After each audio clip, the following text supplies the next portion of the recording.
का घर पास पास में ही थे। चिड़िया का पति कुछ दिन पहले मर गया था। वो अपनी बेटी के साथ अपने घर में रहती थी। वो बहुत ही गरीब और ईमानदार चिड़िया थी और दूसरी तरफ दुष्ट कौड़ी और कालू कौवा था जो बहुत ही मतलबी पक्षी था। एक सुबह चिड़िया कौवे के पास बैठी हुई थी कि चिड़िया की नजर जमीन पर जाती है। कौवे भैया, वो सामने देखो, जमीन पर छोटे छोटे से नए पौधे उग रहे हैं हमारे घर के पास में ही। चिड़िया, मैंने भी ये पौधे आज ही देखे हैं। चलो जरा पास जाकर देखते हैं। अगर ये दोनों पौधे बड़े होकर फलदार पेड़ बन गए तो फिर हमारे भोजन की चिंता ही खत्म हो जाएगी। कौवे भैया, फिर हमें भोजन अपने घर के पास ही मिल जाएगा। समय गुजरता गया, मौसम बदलते रहे, कभी बारिश तो कभी ठंड तो कभी गर्मी। ऐसे ही कुछ साल बीत गए और वे छोटे दोनों पौधे एक दिन बड़े पेड़ में बदल जाते हैं। उनमें से एक पेड़ तो आम का था और दूसरा नीम का पेड़ था। अब तो उन दोनों पेड़ पर फल भी आ गया था। एक दिन चिड़िया आम के पेड़ पर बैठी हुई थी कि वहाँ गोरी कौवी और कालू कौवा आ जाता है और चिड़िया को आम के पेड़ पर बैठा देख गोरी उससे बोलती है, गरीब छोटी चिड़िया, आज के बाद से तुम इस आम के पेड़ पर नहीं बैठा करोगी और न ही इस पेड़ से आम खाया करोगी, क्योंकि ये पेड़ हमारा है। गौरी बहन, जब पेड़ छोटे थे तब से मैं ये पेड़ की देखभाल करती आई हूँ और हमेशा सुबह शाम पानी मैंने दिया है इस दोनों पेड़ में। इसीलिए तो चिड़िया, वो नीम का पेड़ तुम्हें दे रहे हैं। वो नीम का पेड़ तुम्हारा हुआ और ये आम का पेड़ हमारा।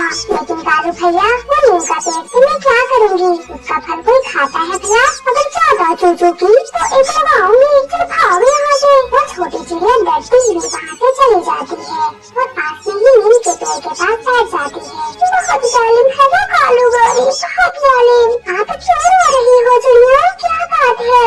नीम के पेड़ जी, आप तो जानते हो कि आप दोनों पेड़ों को मैं कितनी देखभाल की, हमेशा समय समय पर पानी दिया आप दोनों को।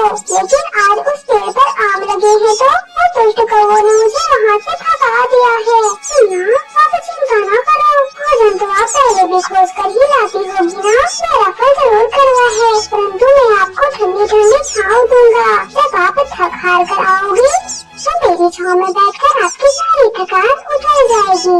आपने ठीक कहा पेड़ जी, मैं नहीं खाती आम। मैं अपना और अपनी बेटी के लिए भोजन पहले की तरह ही ढूंढ कर ले आया करूँगी।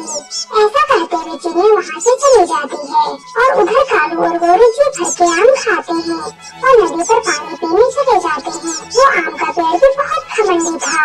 वो नीम के पेड़ से कहता है, हा सुनो सुनो कड़वे नीम के पेड़, कोई भी तुम्हें पसंद नहीं करता। तुम्हारा इस जंगल में रहना ही बेकार है, क्योंकि कोई भी पक्षी न तो तुम पर बैठेगा और न ही तुम्हारा फल खाएगा। तुम कड़वे फल वाले पेड़ हो। इस तरह की कड़वी बातें वो घमंडी आम का पेड़ हर रोज उस नीम के पेड़ से कहता था। अब तो वो नीम का पेड़ भी दुखी हो जाता है उस घमंडी आम के पेड़ की बात सुन के।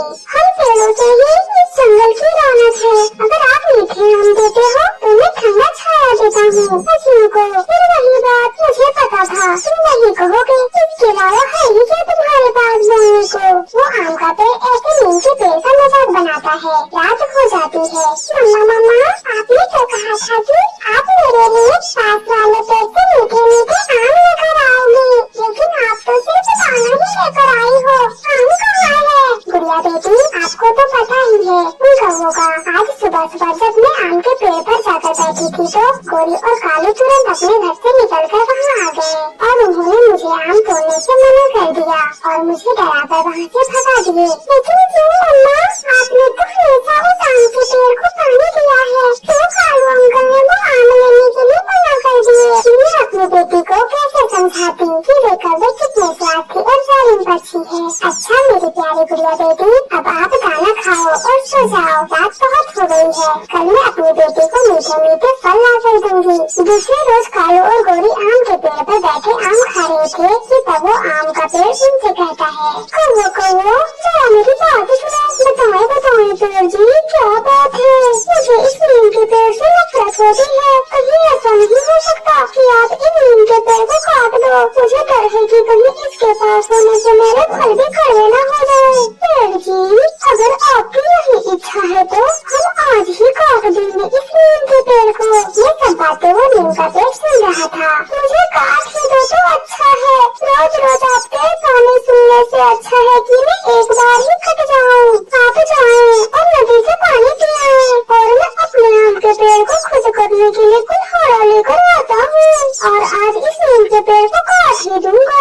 ऐसे कभी नदी की तरफ और कालू अपने घर की तरफ कुल्हाड़ा लेने चला जाता है। तभी वहाँ पर चिड़िया आ जाती है। कहते हो दोस्त, नीम का पेड़ था दोस्त था, आम का घमंडी पेड़ तोड़ता है, आज ये नहीं बोलेगा क्योंकि आज मेरा दोस्त कालू इसे काटने वाला है। ये सुनकर चिड़िया बहुत दुखी हो जाती है। लेकिन क्यों इसे कटवा रहे हो? क्योंकि इस कड़वे पेड़ का कोई फायदा नहीं है और मुझे ये अच्छा भी नहीं लगता।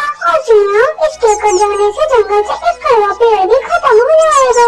आम के पेड़ जी, आप अपने आमों पर इतना घमंड न करें। इस जंगल में कोई भी चीज बेकार की नहीं है। भगवान ने सब पौधों में कोई न कोई खुद जरूर रखी है। नहीं चिड़िया, मैं भी जीना नहीं चाहती। ये मुझे काट ही दे तो अच्छा है।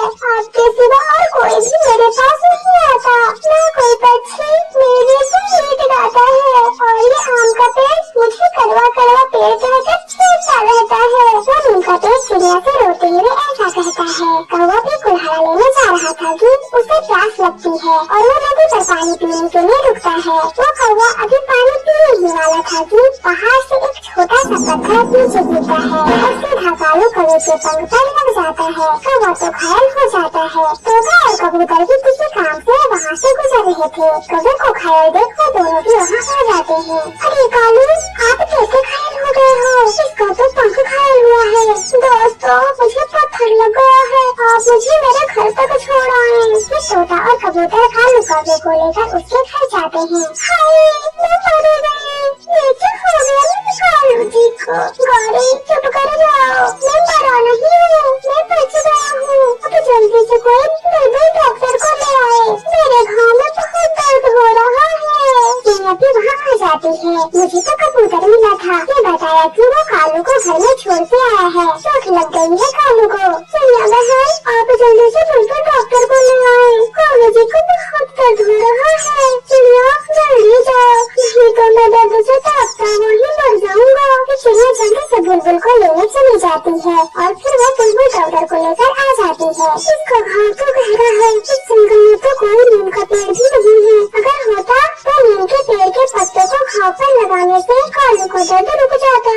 बुलबुल डॉक्टर, नीम का पेड़ तो हमारे घर के पास में ही है, तो फिर जल्दी से नीम के पेड़ से कुछ पत्ते लेकर आओ। गौरी, अब किस मुँह से जाओगी नीम के पेड़ के पास? उसी पेड़ को काटने के लिए तो मैं कुल्हाड़ा लेकर जा रहा था, तब मेरे चोट लग गई। चिड़िया बहन, मैं बहुत शर्मिंदा हूँ, आप जाएं उस नीम के पेड़ से कुछ पत्ते लेकर आए। बहुत दर्द हो रहा है, मैं मर जाऊंगा।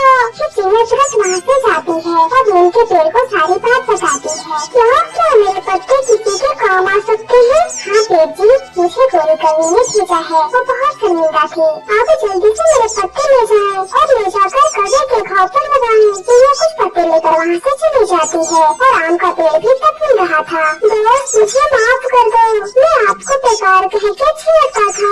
आप तो बहुत काम के पेड़ हो, मैं भी आपसे शर्मिंदा हूँ। हम साथ साथ बने हैं, मुझे आपसे प्यार है, बस मुझे ऐसे तंग न करना। मैंने घाव पर नीम के पत्ते लगा दिए हैं, अब कुछ दिन कालू को नीम का फल भी खाने को देना है। ज्यादा आम खाने से कालू के शरीर में शुगर की मात्रा भी बढ़ी हुई है। नीम का फल खाने से शुगर थोड़ा कम हो जाएगी। फिर ऐसे कुछ दिन गुजरने के बाद कौवा फिर से उड़ने लगता है और वो दोनों नीम के पेड़ से धन्यवाद बोलते हैं और उससे माफी भी मांगते हैं, क्योंकि अब उन्हें पता चला। लाइक और सब्सक्राइब जरूर करें। मिलते हैं नेक्स्ट वीडियो में।